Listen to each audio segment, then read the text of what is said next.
ਜਥੇਬੰਦੀਆਂ ਇੱਥੇ ਬੈਠੀਆਂ ਉਹਨਾਂ ਨੂੰ ਇਹ ਚੀਜ਼ ਪਤਾ ਹੋਣੀ ਚਾਹੀਦੀ ਹੈ ਤੇ ਉਹ ਗੱਲ ਕਲੀਅਰ ਕਰਦਾ ਵੀ ਜੇ DUI 'ਚ ਕੋਈ ਆਊਗਾ ਤਾਂ ਆਪਾਂ ਗੱਲ ਕਰਨੀ ਹੈ, ਨਹੀਂ ਅਸੀਂ ਇੱਥੇ ਕਿਸੇ ਨੂੰ ਮੂੰਹ ਨਹੀਂ ਲਾਉਣਾ। ਉਹਨਾਂ ਨੇ ਲੜਾਈ ਸਟੂਡੈਂਟ ਦੇ ਹੱਕਾਂ ਦੀ ਲੜਨੀ ਹੈ, ਨਾ ਕਿ ਪੋਲੀਟੀਕਲ ਮਸਲਿਆਂ ਦੇ ਉੱਪਰ ਖੜੇ ਹੋ ਕੇ ਸਿਰਫ ਉੱਥੇ ਅਥਾਰਟੀਆਂ ਨਾਲ ਬਹਿ ਕੇ ਕੰਪਰੋਮਾਈਜ਼ ਕਰਕੇ ਉੱਠ ਜਾਣਾ।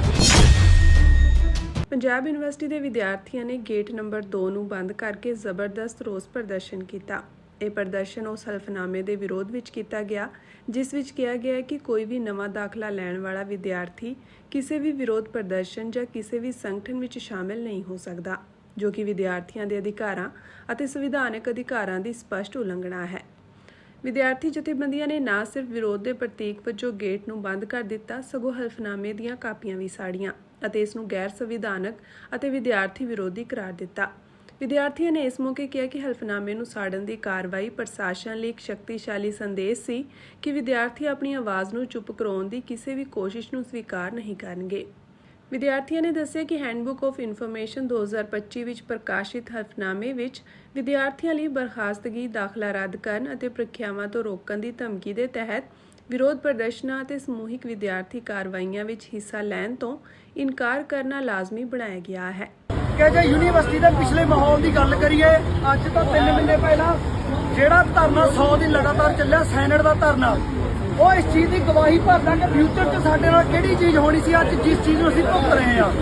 ਕਿਉਂਕਿ ਸੈਨੇਟ ਇੱਥੇ ਇੱਕ ਪਾਰਲੀਮੈਂਟ ਸੀਗੀ ਜਿਹਨੂੰ ਖਤਮ ਕਰਕੇ DC ਇੱਕ ਡਿਕਟੇਟਰ ਰੂਪ 'ਚ ਅੱਜ ਸਾਡੇ ਸਿਰ ਤੇ ਉੱਤੇ ਆ ਕੇ ਬਹਿ ਗਈ ਤੇ ਉਹਨੇ ਇੱਕ ਫਰਮਾਨ ਸਾਡੇ ਲਈ ਜਾਰੀ ਕਰਤਾ।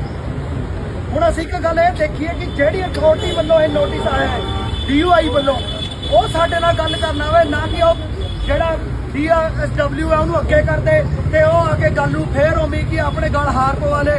ਅਸੀਂ ਇਹ ਗੱਲ ਜਿੰਨੀਆਂ ਜਥੇਬੰਦੀਆਂ ਇੱਥੇ ਬੈਠੀਆਂ ਉਹਨਾਂ ਨੂੰ ਇਹ ਚੀਜ਼ ਪਤਾ ਹੋਣੀ ਚਾਹੀਦੀ ਹੈ ਤੇ ਉਹ ਗੱਲ ਕਲੀਅਰ ਕਰਦਾ ਵੀ ਜੇ DUI 'ਚ ਕੋਈ ਆਊਗਾ ਤਾਂ ਆਪਾਂ ਗੱਲ ਕਰਨੀ ਹੈ, ਨਹੀਂ ਅਸੀਂ ਇੱਥੇ ਕਿਸੇ ਨੂੰ ਮੂੰਹ ਨਹੀਂ ਲਾਉਣਾ। ਤੇ ਇੱਕ ਤੁਹਾਨੂੰ ਇਹਦੀ ਐਗਜ਼ਾਮਪਲ ਦੇ ਦੇਣਾ, ਰਾਜੀਵ ਗਾਂਧੀ ਯੂਨੀਵਰਸਿਟੀ ਪਟਿਆਲਾ, ਉੱਥੇ ਸਟੂਡੈਂਟਾਂ ਤੋਂ ਇਹੀ ਐਫੀਡੇਵਿਟ ਸਾਈਨ ਕਰਾਇਆ ਜਾਂਦਾ ਤੇ ਜਿਹਦੇ ਮੁਤਾਬਿਕ ਉੱਥੇ ਮਸਲਾ ਹੋਇਆ ਸੀਗਾ ਕਿ ਜਿਹੜਾ ਉੱਥੇ ਦਾ VC ਸੀਗਾ ਉਹ ਜਾ ਕੇ ਕੁੜੀਆਂ ਦੇ ਹੋਸਟਲ ਵੜ ਗਿਆ ਸੀ ਤੇ ਉਸ ਤੋਂ ਬਾਅਦ ਉੱਥੇ ਲਗਾਤਾਰ ਪ੍ਰੋਟੈਸਟ ਇਹ ਚੱਲਿਆ ਸੀਗਾ ਕਿ VC ਨੂੰ ਅਸਤੀਫਾ ਦੇਵੇ, VC ਅਸਤੀਫਾ ਦੇਵੇ ਤੇ ਇਹਦੇ ਉੱਪਰ ਕਾਰਵਾਈ ਹੋਵੇ। ਪਰ ਉਹੀ ਸੇਮ ਨੋਟਿਸ ਸਾਡੇ ਲਈ ਆਇਆ ਕਿਉਂਕਿ ਉਹਨਾਂ ਨੂੰ ਪਤਾ ਹੈ ਇੱਥੇ ਜਿਹੜੀਆਂ ਲੜਨ ਵਾਲੀਆਂ ਧਿਰਾਂ ਨੇ ਉਹਨਾਂ ਨੇ ਲੜਾਈ ਸਟੂਡੈਂਟ ਦੇ ਹੱਕਾਂ ਦੀ ਲੜਨੀ ਹੈ, ਨਾ ਕਿ ਪੋਲੀਟੀਕਲ ਮਸਲਿਆਂ ਦੇ ਉੱਪਰ ਖੜੇ ਹੋ ਕੇ ਸਿਰਫ ਉੱਥੇ ਅਥਾਰਟੀਆਂ ਨਾਲ ਬਹਿ ਕੇ ਕੰਪਰੋਮਾਈਜ਼ ਕਰਕੇ ਉੱਠ ਜਾਣਾ। ਅਸੀਂ ਉਹਨਾਂ ਸਾਰੇ ਲੋਕਾਂ ਨੂੰ ਇੱਥੇ ਵਧਾਈ ਦਿੰਦੇ ਹਾਂ।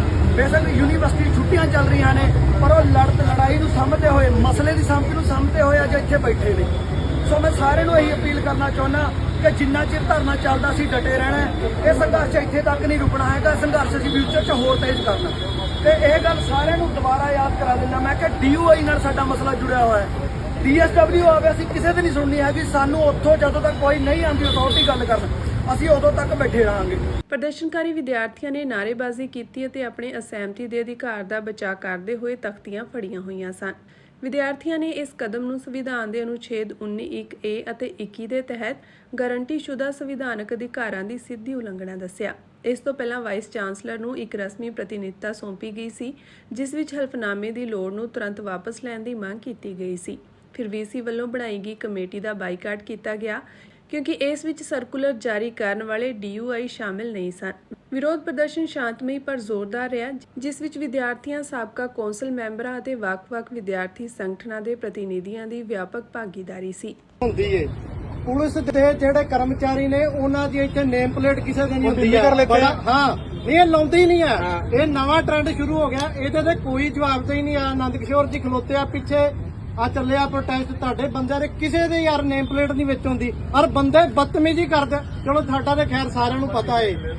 ਇਸ ਤੋਂ ਇਲਾਵਾ ਬਈ 2 ਮਸਲੇ ਤੇ ਮੈਂ 2 ਪੁਆਇੰਟਾਂ ਤੇ ਗੱਲ ਰੱਖਾਂਗਾ। ਇੱਕ ਤੇ ਜਿਹੜਾ DUI ਨੇ ਨਹੀਂ ਹੋਤੀ ਰੂਲ ਰੈਗੂਲੇਸ਼ਨ ਨੂੰ ਚੇਂਜ ਕਰਕੇ ਐਫੀਡੇਵਿਟ ਐਡ ਕੀਤਾ। ਪਹਿਲੀ ਗੱਲ ਤੇ VC ਕੋਲ ਕੋਈ ਪਾਵਰ ਹੀ ਕੋਈ ਨਹੀਂ ਹੈ ਵੀ ਬਿਨਾਂ ਸੈਨੇਟ ਦੇ ਹੈਂਡਬੁੱਕ ਦੇ ਵਿੱਚ ਰੂਲਸ ਨੂੰ ਅਮੈਂਡਮੈਂਟ ਕਰਨ ਦੀ। ਸਭ ਤੋਂ ਬੇਸਿਕ ਆਪਾਂ ਕੋਈ ਆਉਂਦਾ ਪਹਿਲਾਂ ਬਿਨਾਂ ਪਾਰਲੀਮੈਂਟ ਦੀ ਅਮੈਂਡਮੈਂਟ ਤੋਂ ਕੋਈ ਇਹਦੇ ਵਿੱਚ ਚੇਂਜਸ ਨਹੀਂ ਹੋ ਸਕਦੀਆਂ। ਸਿਰਫ ਉਹਨੂੰ ਐਜ਼ ਆ ਰਨ ਕਰਨ ਲਈ ਦਿੱਤਾ ਗਿਆ। ਵੱਡੀ ਅਮੈਂਡਮੈਂਟ ਬਿਨਾਂ ਨਾ ਕੋਈ ਫੀਸ ਦੀ ਹਾਈਕ ਹੋ ਸਕਦੀ ਹੈ, ਨਾ ਹੈਂਡਬੁੱਕ ਦੇ ਵਿੱਚ ਕੋਈ ਅਮੈਂਡਮੈਂਟ ਹੋ ਸਕਦੀ ਹੈ, ਨਾ ਕੋਈ ਵੱਡੀ ਹੋਰ ਕਾਰਵਾਈ ਹੋ ਸਕਦੀ ਹੈ। ਕੋਈ ਆਂਦਾ ਆਪਾਂ ਸਿੱਧੀ ਇਹ ਗੱਲ ਪੁੱਛੀਏ ਵੀ ਕਿਹੜੀ ਪਾਵਰ ਦੇ ਨਾਲ VC ਇਸ ਚੀਜ਼ ਨੂੰ ਚੇਂਜ ਕਰ ਰਹੀ ਆ।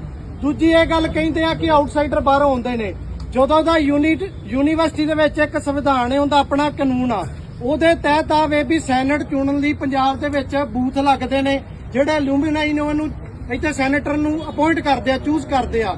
ਹੁਣ ਜਦੋਂ ਉਹ ਪ੍ਰੋਸੀਜਰ ਨਹੀਂ ਕੰਮ ਕਰ ਰਿਹਾ, ਉਹਨਾਂ ਦੀ ਆਉਣ ਦੀ ਖੁੱਲੀ ਛੂਟ ਆ, ਉਸ ਤਹਿਤ ਹੀ ਉਹ ਇੱਥੇ ਆ ਰਹੇ ਆ। ਉਹ ਕਿਸੇ ਵੀ ਧਰਨੇ ਦੇ ਵਿੱਚ ਆਪਣੀ ਸ਼ਮੂਲੀਅਤ ਕਰ ਸਕਦੇ ਆ, ਗੱਲ ਰੱਖ ਸਕਦੇ ਆ, ਸਾਨੂੰ ਇਹ ਕੋਈ ਰੋਕ ਨਹੀਂ ਸਕਦਾ, ਕੋਈ ਟੋਕ ਨਹੀਂ ਸਕਦਾ।